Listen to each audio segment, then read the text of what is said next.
Pengamanan ketat dilakukan selama presidensi yang menghadirkan para pimpinan negara G20. Untuk menjamin keamanan, TNI tidak hanya mengerahkan 14.000 personel, namun juga ratusan kamera pemantau dan pengintai canggih. Seperti apa? Berikut wawancara rekan Nadia Valeri bersama Panglima TNI Jenderal Andika Perkasa di Posko Komando di kawasan ITDC Nusa Dua Bali. Pemirsa, saat ini saya berada di Posko Komando Gabungan Terpadu dan Pengamanan untuk VVIP KTT G20 Bali, di mana ini merupakan kantor dari Panglima TNI sekaligus posko monitoring untuk pengamanan selama keberlangsungan KTT G20 Bali. Dapat kita saksikan bersama di belakang saya ini merupakan layar monitor yang memperlihatkan CCTV canggih, di mana kalau kita perhatikan gambarnya ini memang sangat jelas dan bahkan dapat melihat wajah dari siapa saja yang berada di lokasi tersebut. Dan untuk mengetahui apa saja ataupun di mana saja titik-titik yang terpantau dari layar monitoring ini dan juga seberapa canggih fitur yang digunakan di layar CCTV ini, sudah bergabung bersama kami Panglima TNI Jenderal Andika Perkasa. Selamat sore Pak Andika, apa kabar Pak? Sore Mbak. Pak Andika, kita perhatikan di sini ya Pak, layar CCTV-nya ini memang canggih dan jernih ya. Kita juga melihat ini kedatangan dari tamu negara ya Pak. Saat ini Presiden Cina sudah hadir dan mungkin bisa dijelaskan Pak, ini titik mana saja yang terpantau dan seperti apa teknologinya Pak Andika? Jadi kita memang menggelar sendiri Mbak. Jadi ini bukan CCTV dari Dinas Perhubungan Provinsi maupun Kabupaten. Kita masang sendiri di 137 titik.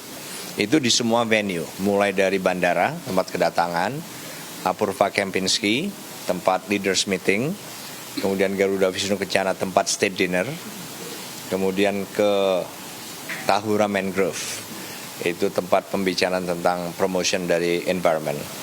Nah, tapi selain itu juga di sepanjang rute ke 14 hotel, karena hotel-hotel yang dipakai kepala negara ini ada 14 total, itu rute ke masing-masing venue kita gelar.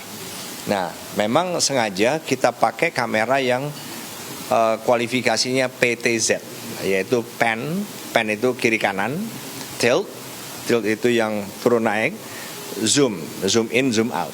Nah, sehingga kita bisa ngejar, nggak seperti ini kan, misalnya nggak statis, kita kelewatan gitu aja.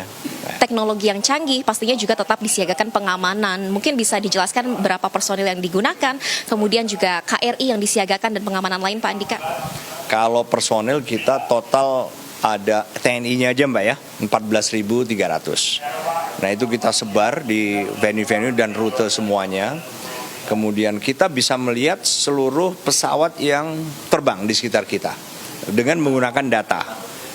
Nah, tapi juga kita bisa melihat seluruh kapal laut, aset-aset laut yang juga berada di sekitar kita, itu dengan data.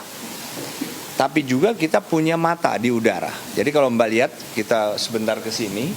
Nah, ini adalah live feed dari pesawat intai kita. Nah, ini kita bisa kejar, kita bisa spesifik minta misalnya, pesawat yang baru mendarat, coba live feed, zoom in sebesar mungkin. Atau nanti ada delegasi yang harus dilarikan misalnya ke rumah sakit misalnya. Nah itu juga kita bisa ikuti untuk memastikan sepanjang rutenya itu, karena ini emergency, ada nggak halangan yang bisa menghambat perjalanan. Tapi selama KTT G20 ini pasti ada antisipasi terkait kejahatan, mungkin terkait kejahatan terorganisir ataupun cybercrime ini juga pasti menjadi potensi. Iya. Bagaimana antisipasinya Pak Andika? Kalau yang cyber itu memang kita juga sudah berusaha Mbak ya. Kita coba tampilkan yang layar monitoring. Jadi kalau Mbak lihat ke sana atau ke sini yang lebih dekat, Mas. Layar monitoring gangguan cyber Mbak. Jadi ini sektor penerbangan, sektor energi, sektor perhotelan, pengamanan. Ini semuanya kebetulan warnanya hijau dan angka ini menunjukkan dinamika yang memang kita monitor. Nah ini sampai dengan ke dark web. Jadi bukan hanya di forum-forum yang terbuka, tapi yang tertutup pun kita ambil dari situ. Nah ini bisa berubah warnanya Mbak, tergantung dari apakah ada atau tidak gangguan. Begitu gangguan muncul akan menjadi lebih merah, kemudian hitam. Kalau hitam berarti sudah gangguan yang perlu, yang fatal gitu ya. Sejauh ini kami sudah bisa mengantisipasi tugas kami. Ini tugas termasuk tugas pengamanan Mbak, TNI ini. Yang tadi itu, walaupun sakit bukan soal sakitnya, tapi bagaimana kami bisa provide security kepada VVIP ini sesuai dengan SOP.